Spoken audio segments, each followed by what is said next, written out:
Okay, following the previous two podcasts on climate engagement and protests, advocacy, etc., this is a good follow up article to talk about. It's on, oops, I'm in the wrong place. Starting at the beginning, this is about climate education that builds hope and agency, not fear.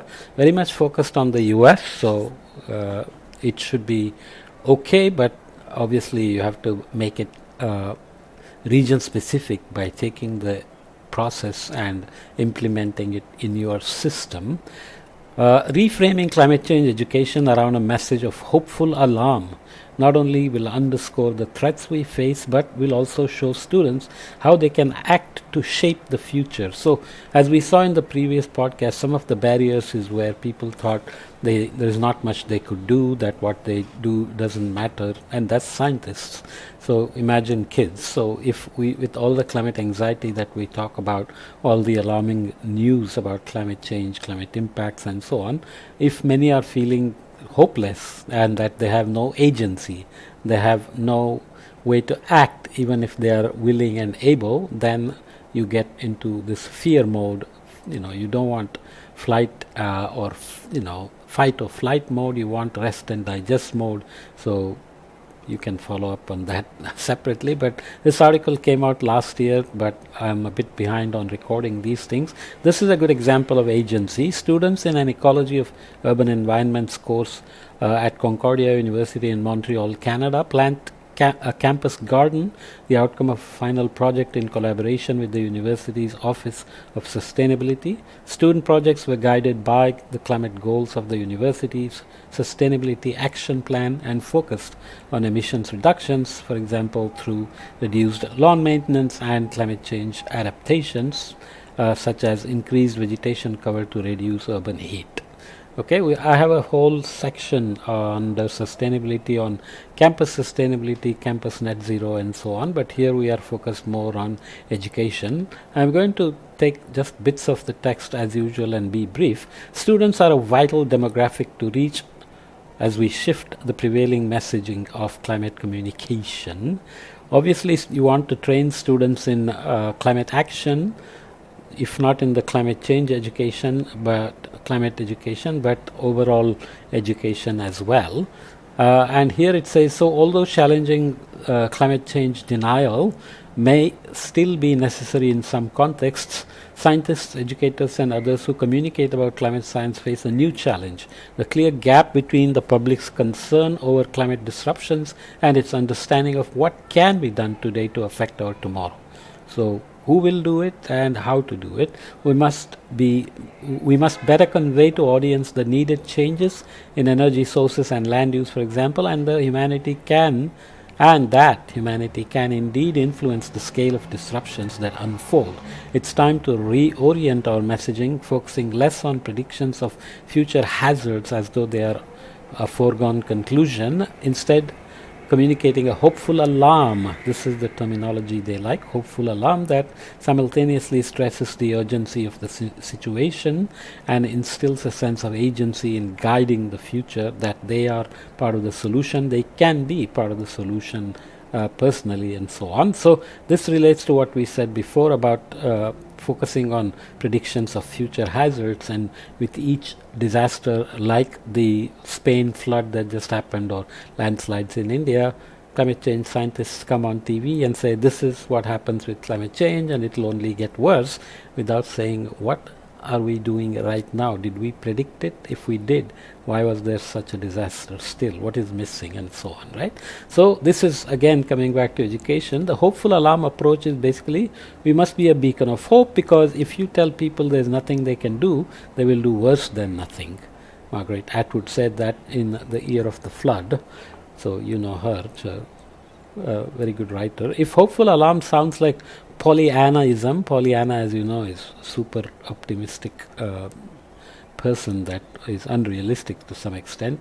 So a hopeful alarm sounds like Pollyannaism. Rest assured, it is not. We can communicate the seriousness of potential perils to humanity and nature from climate change, while also offering examples and resources that model constructive engagement. much as a physician would communicate the urgency of a cancer diagnosis while outlining a path forward on how to deal with the treatment and so outcomes to come. This is not heedlessly optimistic, rather it is simply pragmatic. So if you are just optimistic, saying, there is nothing to worry about, you may still do nothing. So you have to be careful. Worry, not fear, has been shown to encourage protective, adaptive behaviors. Despair and hopelessness, meanwhile, have been documented to lead to climate anxiety and to sap motivation to act. Indeed, fossil fuel interests deliberately promulgate widespread cynicism and doomism among the public as a strategy to prevent meaningful action. Any message of hopeful alarm should begin by emphasizing that people have agency, both individually and collectively, to shape the future. The die is not cast. Any actions that reduce carbon emissions today will improve our future, and there are not just two possible outcomes, success or failure. Instead, there is a continuum of potential outcomes, and where we land along the continuum depends on decisions we make now and in the years to come. So, we still have time to act. Students from Union College here in Schenectady, New York, visit a local solar energy facility. During their semester-long course, the students considered the transition to renewable energy from multiple perspectives, including those of solar installers. The New York Independent System Operator is the installer, which operates the state's energy grid, and other elected officials are involved as well. So this is a direct exposure to what a state itself is doing as climate action, climate mitigation, and so on. As a part of the effort to broadcast hopeful alarm, educators should reconsider climate-related content in their courses. For example, how much focus is put on messages like climate change is happening and it's serious versus here are the solutions and ways to get involved. Okay, what is the better option? We argue that in most curricula, not enough time is devoted to discussing solutions and especially to providing students with examples of productive action on behalf of the climate to inspire their own participation. In fact, here I tried to get a course named Climate Science and Climate Solutions, but the committee would not let climate solutions be part of the title for whatever reason. I wasn't given a clear answer, but I include obviously lots of solutions and how to think about them as well, right? You want to think about agriculture, water, energy, health, buildings, infrastructure, transportation, etc., and look at all the emissions and the levers to reduce emissions, decarbonize, and so on.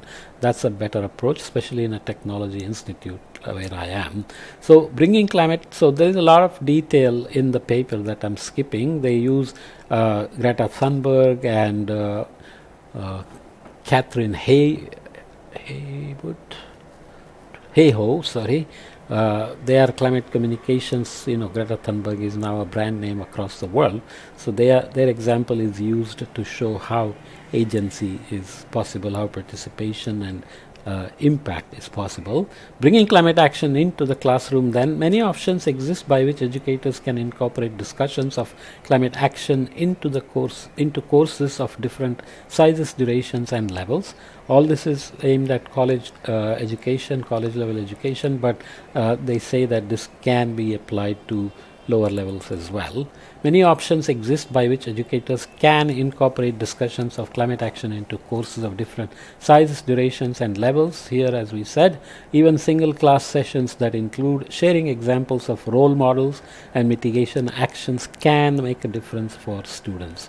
One of the easiest yet still impactful ways to broaden presentations of climate change is to highlight people and institutions involved in climate action. For example, activists influencing the public policy, entrepreneurs bringing new products to market, and municipalities building climate resilience.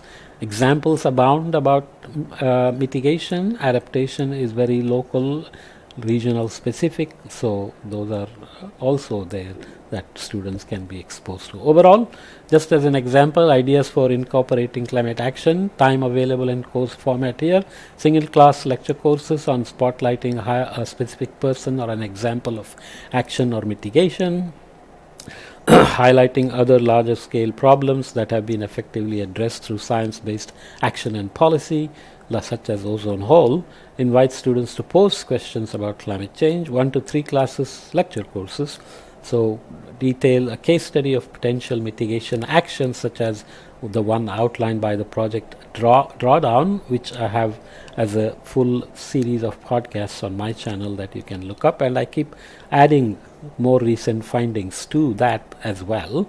2 to 3 week lectures, you can have again students prepare reports about a specific action or solution from Project Drawdown, which is nicely done, a beautiful book, as well as a site that provides a lot of resources.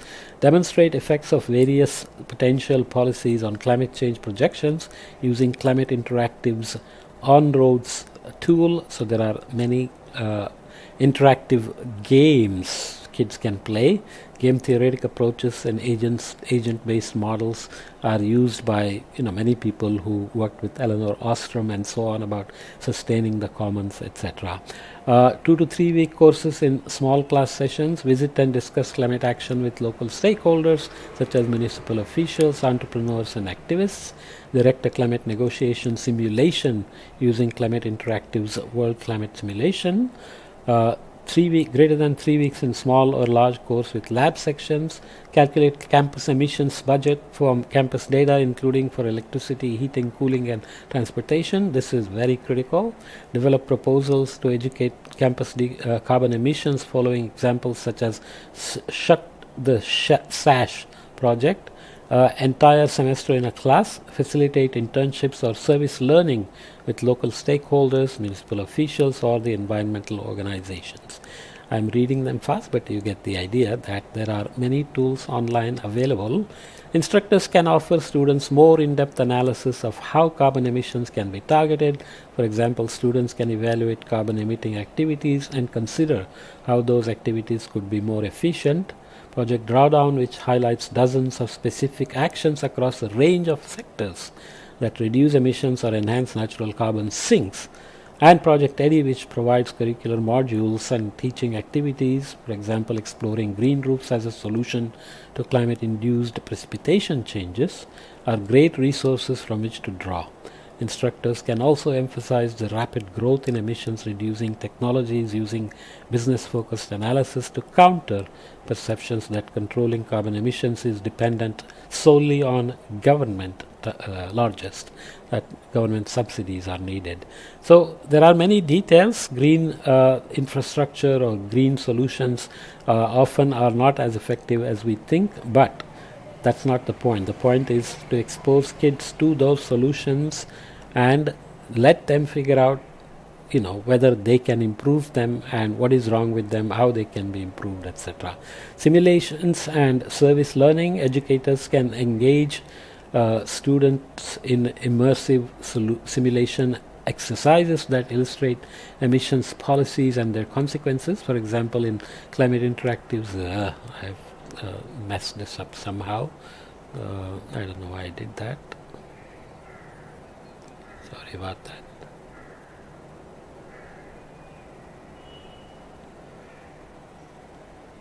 Sorry, doing this in real time, but it's okay. I keep doing parallel processing because I can only do these podcasts when I have free time, and often that is too short, so I try to rush things. Okay, so simulations and service learning. Educators can engage students in immersive simulation exercises that illustrate emissions policies and their consequences. For example, in Climate Interactive's World Climate Simulation, students act as climate negotiators representing one of the 6 major nations or nation blocks at a United Nations conference, where the goal is to reach an agreement that keeps global average temperature increases well below 2 degrees C above the pre-industrial average. So these are good because there are options given and there are negotiations needed, and there are positions taken by the students representing different blocks of countries, and they can see how practically difficult this is under the UNFCCC, etc. Internships and service learning opportunities can be among the most impactful experiences for students. This is true. Campus net zero implementations, which start with emissions inventories and waste management, building management, water, energy, food waste, etc., are very important learning opportunities as well. Instructors can help by publicizing and helping students pursue such experiences. So you have project-based learning, problem-based learning, team building, communication, reporting, monitoring, etc., that are learned.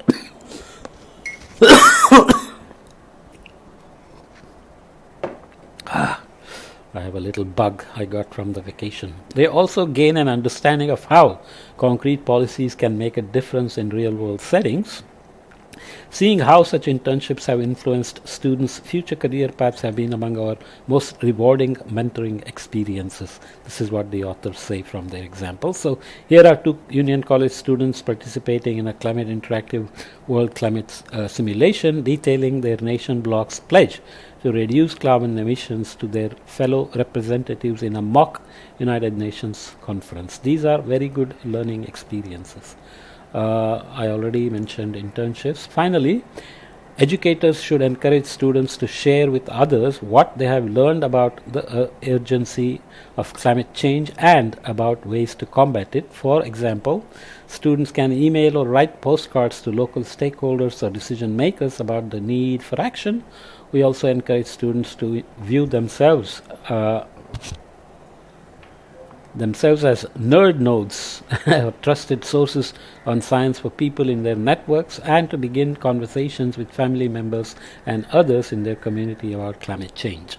Obviously, we have to make sure that the students are not overstating their expertise or knowledge, that they are well aware of their own limitations when they do this, of course. For empowerment to action, all educators hope that their students and audiences internalize what they learn so that they can apply the knowledge beyond the classroom, so they are ambassadors of action when they go out of campus. For those of us who educate about climate change, it is especially imperative that we motivate students to act constructively with respect to the climate crisis.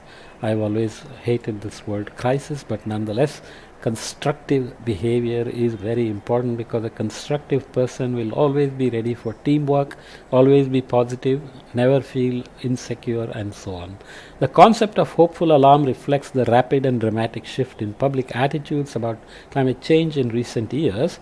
Instead of asking whether climate change is real and why it matters, many people, notably students and young people, now ask, is there any hope, and is there anything I can do? Hopeful Alarm provides a framework for answering these questions through positive, motivating messages. Okay, the scale of the climate change is vast, as we say in the every occasion. Even the Elinor Ostrom's work on how to sustain commons ended up regarding climate change as something that is too large a scale for her institutional analysis framework. Okay, so the entry to action can be overwhelming here. Students benefit from exposure to specific practical examples of action and role models, as well as from their own experiences with getting involved. Okay, so they get role models, specific actions in a particular context, and then they are allowed to think bigger beyond that and how to replicate what works, right? By providing these examples and facilitating these experiences, we highlight clear pathways and equip those most likely to act on behalf of the climate with the tools they need to be successful. It has a long way to go from classroom and campus training to outside world, but once they acquire some constructive habits, they will persevere. Okay, so this is an example I want to use for lower levels, where the teachers themselves are given tools on how to integrate climate change teaching into all disciplines. So you are teaching chemistry, math, biology, social science, etc., but you are given examples of climate change to include in that context of chemistry, physics, biology, etc. So making climate education accessible to all is the purpose of this project. Tropicsu.org, tropicsu.org. I have produced some material for them as well that you can find on YouTube, but this is a lovely way to do it as well, where you focus on the teachers, and this way you integrate climate change into basic sciences and that protects climate change education from the vagaries of changing curricula and so on, because the basic sciences will always be there. So if we integrate climate change education into those with lesson plans and dedicated outcome planning, then you can still do the education, and this is meant at lower levels and not college levels. Okay, so let's leave this here and come back and look at the next topic, which is on climate entrepreneurship. Let's see what that's all about. I love entrepreneurship, even though I have never done it, but let's learn a little bit about it in the next podcast. See you then.